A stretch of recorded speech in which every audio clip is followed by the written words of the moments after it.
खुशी खुशी कदम रखो, आज से ये घर तुम्हारा है। जी माँ। थोड़ी देर बाद जब घर में सब लोग सोफे पर बैठे हैं और आदित्य की बहन सिया अंदर आती है। भाभी आपको पता है मम्मी ने आपके लिए स्पेशल बालकनी वाला कमरा बनवाया है, इतना सुंदर है कि आप देखती रह जाएंगी। क्या सच में? बालकनी वाला कमरा? हाँ बेटा, मुझे पता था कि तुम्हें थोड़ा खुलापन पसंद आएगा, इसीलिए मैंने आदित्य से कहकर वो कमरा खास तुम्हारे लिए बनवाया है।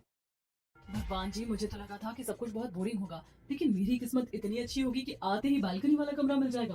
थैंक यू भगवान जी। चलो उर्वशी, तुम थक गई होगी। माँ, सब लोग अब आराम करने चले जाएं तो बेहतर है। हाँ बेटा, सब लोग थक गए। उर्वशी, तुम आदित्य के साथ ऊपर वाले कमरे में जाओ और आराम करो। उर्वशी खुश होकर कमरे की तरफ बढ़ती है। अगली सुबह उर्वशी ताजा ताजा नहा कर आई है और तौलिए से अपने बाल सुखा रही है। वो बालकनी के रेलिंग के पास खड़ी है, तभी आदित्य पीछे से आता है और धीरे से उसके कंधे पर हाथ रखकर उसके बाल सहलाने लगता है। उर्वशी शर्मा कर पीछे मुड़ती है। अरे तुम कब आए? किसी ने देख लिया तो क्या सोचेंगे? अरे कोई नहीं देख रहा उर्वशी, हम अपने घर में हैं और देखो सुबह सुबह कितनी अच्छी लग रही हो तुम। नीचे सड़क पर खड़ी शकुंतला और सुनीता ऊपर बालकनी की ओर देख रही है। वो दोनों तुरंत आपस में फुसफुसाने लगती हैं। अरे भैया देखो तो सही, कैसी सुंदर लग रही है बहू, और बाल तो देखो कितने रेशमी है। हाँ लेकिन वो देखो, उसका पति पीछे से आया और बाल सहलाने लगा, शुरू हो गया बालकनी वाला रोमांस। भगवान, अभी तो शादी को एक दिन भी नहीं हुआ और ये सब बालकनी में ही शुरू हो गए। क्या हम लोग बालकनी में खड़े होकर प्यार करेंगे? तभी पास ही खड़ी रिया उनकी बातें सुनकर हंसने लगती है। अरे आंटी जी, वो पति पत्नी है, प्यार नहीं करेंगे तो क्या झगड़ा करेंगे? आप लोग भी ना बात का बतंगड़ बना देती हैं। तू अभी बच्ची है, तुझे नहीं पता ये सब बाहर नहीं दिखाया जाता। आज बालकनी है, कल को पूरी छत पर घूमते मिलेंगे। छोड़ो ना, चल अपने घर चल, शाम को तो हर्ष मिश्रा की शादी में भी जाना है, वहाँ क्या क्या होगा कौन जाने। बालकनी में उर्वशी और आदित्य उनकी बातों से बेखबर एक दूसरे को देखकर मुस्कुरा रहे हैं। अरे देखो, सब हमें ही देख रहे हैं। चलो अंदर चलते हैं, वरना ये मोहल्ले वाले तो हमें चर्चा का विषय बना देंगे। चलो, वैसे भी मुझे नाश्ते की तैयारी करनी है। ये बालकनी जितनी सुंदर है उतनी ही खतरनाक भी है, सबकी नजरें यहीं रहती हैं। उसी दिन शाम को मोहल्ले में कबीर और मिशिका की शादी की चहल पहल है। बारात लौट आई और मिशिका का गृह प्रवेश हो रहा है। हे भगवान, क्या इतनी जल्दी मुझे इन रस्मों से मुक्ति मिलेगी? ये कपड़े, ये भारी गहने, इतनी तेज गर्मी लग रही कि मेरा दम घुट रहा है। घर के बाहर प्रमिला और पद्मिनी जी आपस में बातें कर रही हैं। अरे वाह प्रमिला बहन जी, फाइनली आपके घर पर भी बहू आ गई है। अब हम दोनों सास की बिरादरी में शामिल हो गए। हाँ बहन आ तो गई, पर तुम तो जानती हो लव मैरिज वाली बहू है। देखते हैं कैसा माहौल रहता है घर में। मजा आएगा, मोहल्ले में दो बालकनियां हैं, दोनों में क्या क्या गुल खिलेंगे, अब वो देखने वाली बात होगी।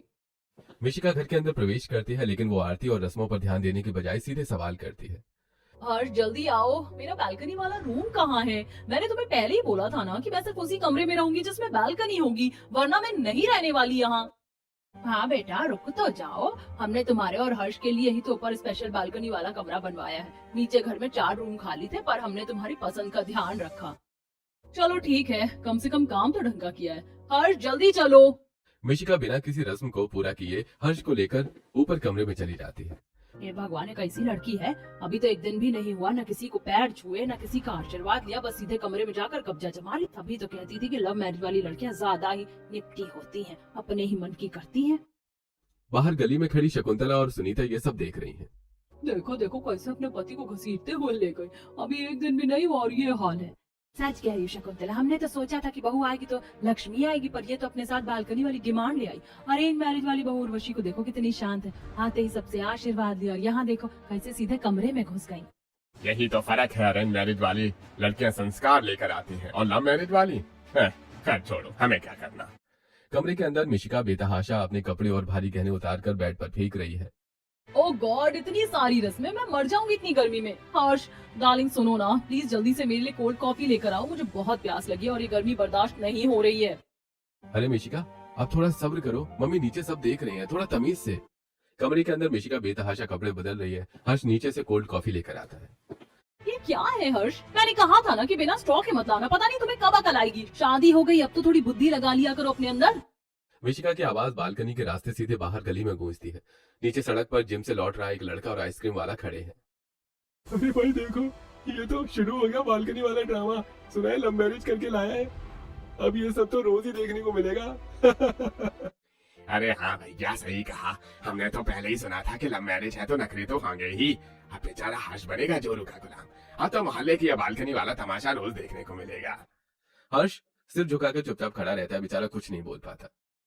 सॉरी यार, मैं अभी नीचे जाकर स्ट्रॉ लेकर आता हूँ। प्लीज इतना शोर मत करो, मोहल्ले वाले सुन रहे हैं। सुनने दो, मुझे फर्क नहीं पड़ता कि मोहल्ले वाले क्या सोच रहे हैं। मुझे जो चाहिए वो चाहिए। अगर तुम छोटी छोटी चीजें नहीं संभाल सकते तो फिर शादी ही क्यों की। नीचे गली में खड़े लोग और हंसने लगते हैं। प्रमिला दरवाजे के पास खड़ी है, सब सुन रही है और अपना सिर पकड़ लेती है। ए भगवान, अब ये मोहल्ले वाले क्या कहेंगे। अभी तो एक दिन हुआ है और ये अपनी इज्जत का फालूदा बना रही है। उधर उर्वशी को देखो कितनी शांति से रह रही है और यहाँ ये लव मैरिज वाली बहू।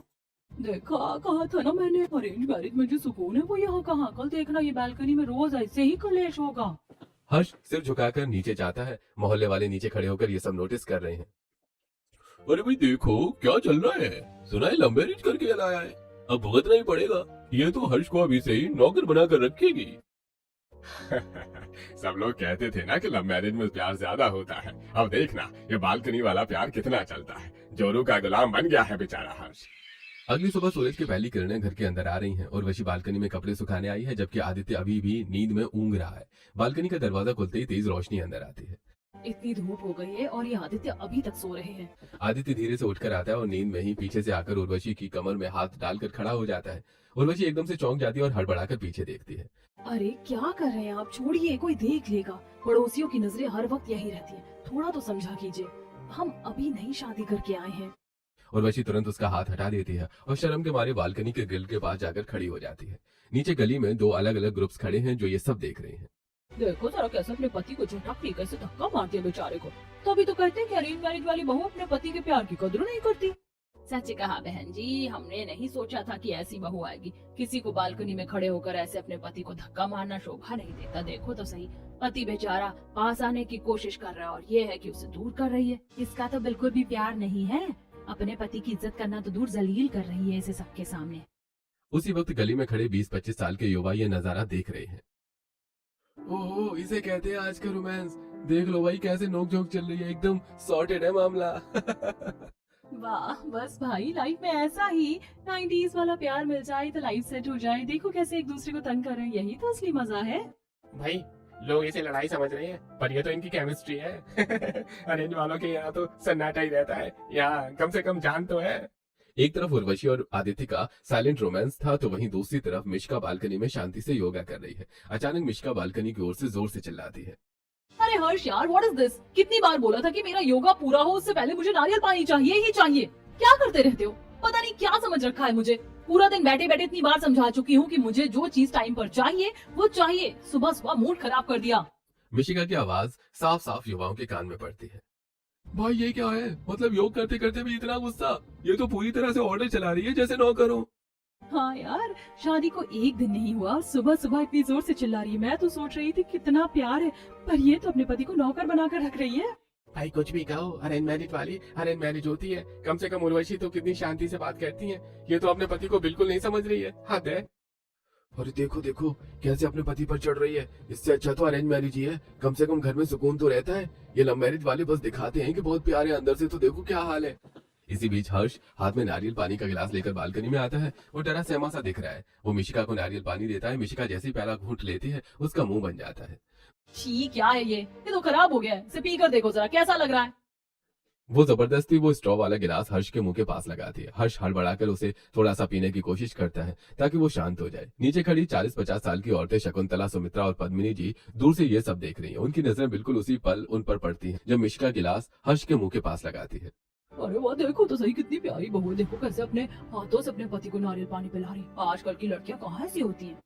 सच्ची कहा बहन जी, कितना रोमांटिक माहौल है। हम तो बेकार में ही सोच रहे थे कि लव मैरिज वाली बहू ऐसी होगी वैसी होगी। देखो पति पत्नी का कितना प्रेम है। हाँ, दूर से देखने में तो एकदम फिल्मी हीरो हीरोइन लग रहे हैं। हमें लगा तो झगड़ा कर रही है, पर ये तो कितना प्यार जता रही है। दिन ढल चुका है, शाम का वक्त है। अरेंज मैरिज वाले घर में आदित्य और उर्वशी अपने घर वालों के साथ बैठे हैं। माँ, आज खाना बनाने की मेहनत मत करो। आज शाम को हम सब बाहर डिनर पर चलते हैं, कुछ अच्छा सा खाएंगे। बिल्कुल बेटा, आज तो उर्वशी के लिए भी अच्छा रहेगा, थोड़ा बाहर घूम लेगी। उर्वशी थोड़ा शर्मा रही है, तभी उसकी नंद सिया उसे छेड़ते हुए बोलती है। भाभी देख लो, हम तो नहीं जाना चाहते थे, लेकिन भैया है कि हमें जबरदस्ती लेकर जा रहे हैं। ये सिया भी ना। अरे सिया चुप कर, और नहीं तो क्या, हम सब साथ में ही चलेंगे ना। बिल्कुल बेटा, मुझे कोई दिक्कत नहीं है। हम सब साथ साथ चलेंगे तभी तो मजा आएगा। बाहर जाने का समय हो गया है। आदित्य और उर्वशी का परिवार सड़क पर निकल रहा है। आदित्य प्यार से उर्वशी का हाथ पकड़ने की कोशिश करता है ताकि वो थोड़ा करीब चल सके। उर्वशी चलो साथ में चलते हैं। उर्वशी को सबके सामने थोड़ी शर्म आ जाती है। वो झिझकती है और चतुराई से आदित्य का हाथ छोड़कर अपनी नंद सिया का हाथ पकड़ लेती है। वो दोनों एक दूसरे को देखकर आंखों ही आंखों में मुस्कुराते हैं। भाभी भैया तो एकदम रोमांटिक हो रहे हैं, पर आपको शर्म आ रही है ना? पास में खड़े दो कॉलेज जाने वाले लड़के समीर और करण ये सब देख रहे हैं। अरे भाई तूने देखा, इसे कहते हैं असली रोमांस।